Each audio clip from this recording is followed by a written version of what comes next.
I've had many surgeries. I've had full joint reconstruction on my elbow multiple times. I've had umpteen casts on, I can't even remember how many. But the one injury that really stays with me, that probably scarred me the most, didn't actually happen to me. It happened to my twin sister. Hi, my name's Elizabeth Penman and I'm a filmmaker and I love action sports. So over the years I've pretty much tried all of them, from doing flips on rollerblades to deep sea scuba diving, skateboarding, snowboarding, rock climbing, mountain biking, BMXing, surfing, kite surfing. I've even been down a half pipe on Heelys back in the day when they were a thing for a minute. But the one thing I've found people who do all these types of sports have in common is we all love to talk about injuries. Horror story bales and like urban skatepark legends of like the gnarliest crashes. We just love talking about them. So growing up, my twin sister and me, we were just obsessed with extreme sports, and to be honest, we probably egged each other on, and that's what sort of made us better because we were always pushing each other. We're both competitive, so if someone else landed something, it was like, right, sleeves rolled up, I'm gonna land it now as well. So we really pushed each other, and yeah, we were both just constantly at the skate park. It was basically like, yeah, it was an obsession. We were never not in the skate park. I mainly rollerbladed at first at the skate park, but I did become a sort of skate park jack of all trade, master of none. And then I started skateboarding a bit too, and BMXing as well. But my twin sister, she just skateboarded. So my mum and dad, they hated seeing us getting hurt. Man, they could barely even watch competitions or videos without flinching with what we were doing. Even if we landed it, they were just way too nervous that something could go wrong any minute. I mean, they did love that we loved it, but they were just always really scared. And our mum definitely didn't like the skate park chat we adopted either. I remember clearly being in like a supermarket when we were teenagers and my mum saying we're having like fajitas or something good for tea that night. And me and Pip were like, oh yeah, that sounds sick. And she like turned around straight away, hushed us up saying, save that chat for the skate park girls. And we were like, oh, and that was the end of that. So we did used to do quite a lot of competitions, and we were like, sometimes we were out at school now and again and down in Liverpool for a big competition at Rampworks, or we used to go to Newcastle. They have a big extreme sports festival every year, so we'd be down in that. And it's funny because out of all these like maybe more bigger events down south or here, there and everywhere, the sort of competition that was like always the big event of the year, even though it was the most minor event of the year, was the comp at our local skate park in Kirkcaldy, because that's where your like pride's on the line. That's when you're like, you know, the guys you grew up skating with, everyone's going to be there, your pals from school are going to be watching, like your family's there. So it was just sort of like this tiny wee comp in Kirkcaldy became the biggest competition event of the year. So that competition at our wee local skate park in Kirkcaldy, that's actually where it all went wrong. So when I think back about what happened that day, like I can't even remember what my run was, because I mean I did compete that day, but I couldn't tell you a single trick that I did because it just became of no consequence when I think back to what actually happened that day.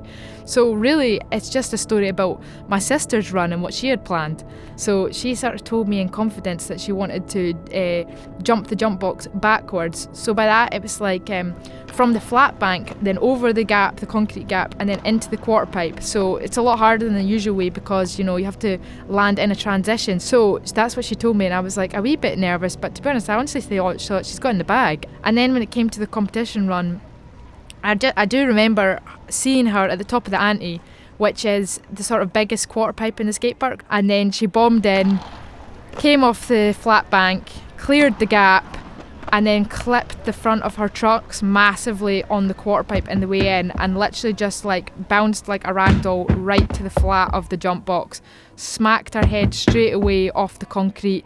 It was like, and then it was like someone just clicked their fingers and it went from normal, happy skate park atmosphere to like just like pandemonium. Everyone was like pushing into the park to see if she was all right. I was obviously first straight over to where she was, and she was completely unconscious, and it was like a film set. There was just like a pool of blood spreading, like seeping around her, and she wasn't moving.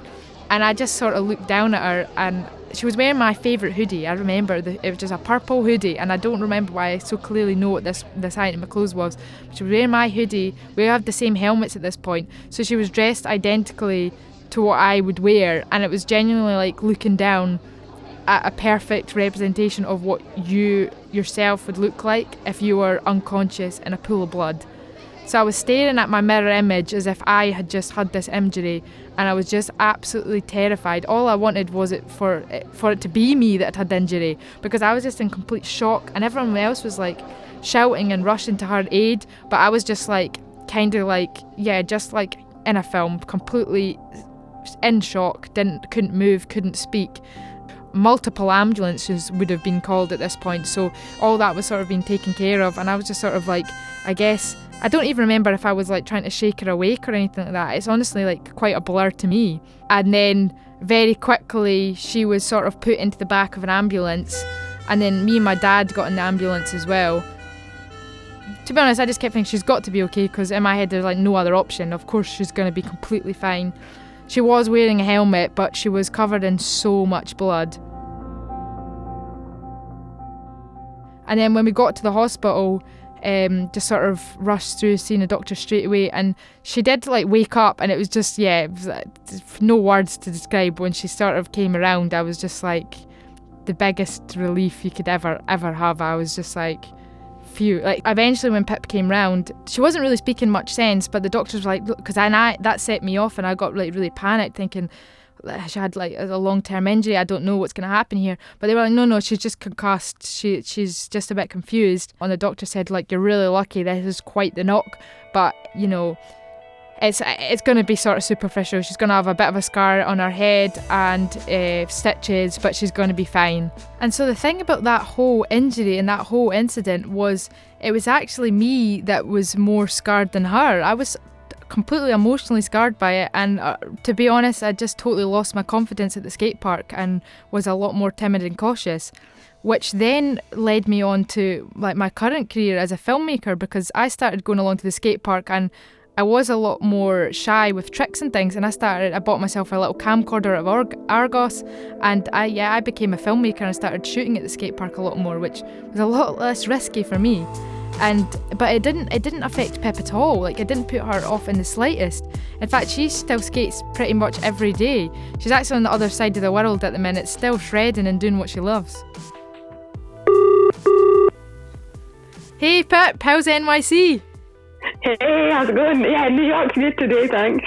I've actually been talking about the day of the skate park accident, and really I was just wanting to give you a buzz to see your take on it all and what you actually remember from it. What do I remember from it? Well, I suppose realistically not a lot.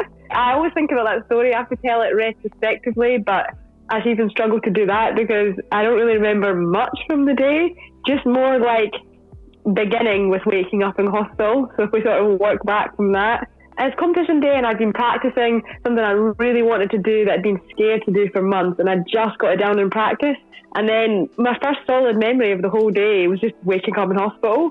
And so I can testify that concussion is a bit like a movie. It was just jump cut, black to open eyes in hospital, and then yeah, you and Dad standing there covered in blood. And what did you think had happened when you first woke up?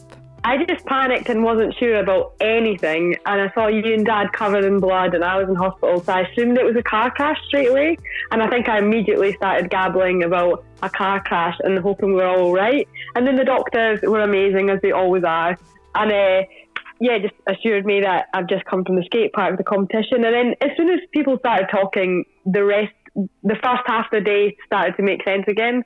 And do you remember what the doctor said to you once you sort of came round and they'd sort of put the stitches in your head and were sort of cleaning you up a bit? Do you remember what they were saying? Yeah, well, they were really good about the whole thing. They were calming me down and discussing, just asking how I was feeling. But then we did talk about the accident happened. It was obviously a head injury. I had a helmet on at the time, and, they were quite serious about it. They said that, without a helmet, they were certain it would be a crushed skull, and they said I would be pretty lucky to get away with that without a helmet. So do you think, like, after all that accident and stuff, did it, like, put you off skating? Yeah, it didn't put me off in the slightest, which I think makes me seem a lot more badass than I am. But since, like I said, I didn't remember anything, the accident feels more like telling a story that happened to someone else. And I think since about 10 years old, skateboarding has just been a humongous part of my life. Realistically, the most prominent feature at high school and stuff, I was always that skater girl. So it's yeah, I could never really have given it up no matter what happened. You know, this accident happened, I think, when I was about 16 or 17. And, you know, you're self-conscious at that age. You're at high school, you're 17. And, you know, being an identical twin, people would always get us mixed up. And that was, again, just a huge facet of my personality and things. But having a scar now down the side of my eye, people used to sort of be like, oh, we know that one's Pip because she's the one with a scar. And at the time, it was quite sad. But I don't know, looking back, the scar now is very, very neat, and it's just at the side of my eye, so it doesn't bother me in the slightest. But during those first couple of months, getting used to the fact that no one could ever tell me apart from my twin until now I had a scar on my face was kind of sad. Yeah. So obviously you kept skating all the time, and how did you end up using your skateboarding to get you in the Big Apple? I know, that is a funny one actually. I'm in New York on a Fulbright scholarship, which is definitely a dream come true of an opportunity. And, you know, Fulbright's about promoting international relations through education. And I think, you know, it's a super competitive scholarship, but I think, funnily enough, skateboarding helped me so much to even get that, because I just doubt they had many academic submissions completely shaped by skate culture. And I don't know, when I think about skateboarding and my love of literature, I'm doing a literature degree at NYU. I think how much skateboarding and literature sort of always went hand in hand. I remember when I skate, I often listen to audiobooks, and I remember being 16 and learning new tricks on the half pipe and listening to Jane Austen for the first time, and it suddenly clicked. Pride and Prejudice was playing, and I was like, I'm a feminist and I'm shredding the half pipe. And then what about just now? What tricks are you working on, and what have you got on the go at the minute? What am I doing at the minute? Well, New York is a completely different style of skating. It's really heavy on street skating, and I've always been a park skater, transition skater, and bowls, that kind of thing. So I'm trying my best just to push myself in the kind of street culture atmosphere here. The biggest challenge of New York street skating as well is you've got to get the tricks down, and you've got different sets of stairs and railings or whatever, but you've also got to be completely confident in the fact that you don't mind you're going to have about 100 people watching you, probably, because it's just so busy in all the streets, and people love to watch skaters. So I think that was the hardest part for me. Not a change in the skateboarding, but a change in the spectatorship of New York City. Aside from your own injury, what's the sort of most memorable injury that you've heard someone have at the skate park, or someone else that you know that's had? I remember when Ben Milne was skating the park as well, and a BMXer hit into him while he was trying a trick on the same ramp, and the peg went right through his leg, and we all had to sit with him while this bike was just through his leg, and the ambulance came and had to sort it out. But he took it in good humour. But I remember, everyone sitting there, and the skate park has such a nice community atmosphere. Everyone took off their hoodies, even if it was their favourite hoodie, and sort of added it to the pile of blood bandages for this guy who had a bike through his leg. So I remember that day. Yeah, I remember being given the phone and someone saying, "You call an ambulance, you're responsible." So I remember making the call for that one. Yeah, you would always have to call ambulances, because somehow in the skate park we deemed that Lib had the most sensible voice. So is that you off to class now? Yeah, I've got class in a bit. Cool. Well, I will phone you soon enough, but have a good day in New York, and I'll speak to you soon, Pip. Yeah, miss you lots. Thanks. Miss you too. See you later. Bye. Bye. So there are risks and there are dangers being involved in these sort of sports, but at the end of the day, the paths it can take you down, even recovery, showing you persistence and all sorts of things, you never know in what walk of life it's actually going to help. I never ever would have imagined me and my sister's skate park obsession would have her off on a scholarship in New York and me on my way in my filmmaking career. So even though you can have a lot of pretty gnarly injuries from all this, it really helps in all sorts of ways. I would never have imagined that wee day in Kirkcaldy for the skate competition, our little local skate competition, was going to actually quite literally change both of the courses of our lives. But I guess the real moral of this story, and no, it's not lame, is wear a bloody helmet, literally. Thanks so much for listening, and if you want to know more about, filmmaking, skate park adventuring and banter, then follow me and Pip on Instagram. Pip's at PIPP1995 and I'm Libby.Penman. Hope you've enjoyed this episode. Have a good one and see you later. If you've got an idea that you'd like to turn into an episode of this podcast, get in touch at originalpilotmaterial.thesocial@bbc.co.uk, and for more episodes, subscribe directly on the BBC Sounds app or wherever you listen to podcasts.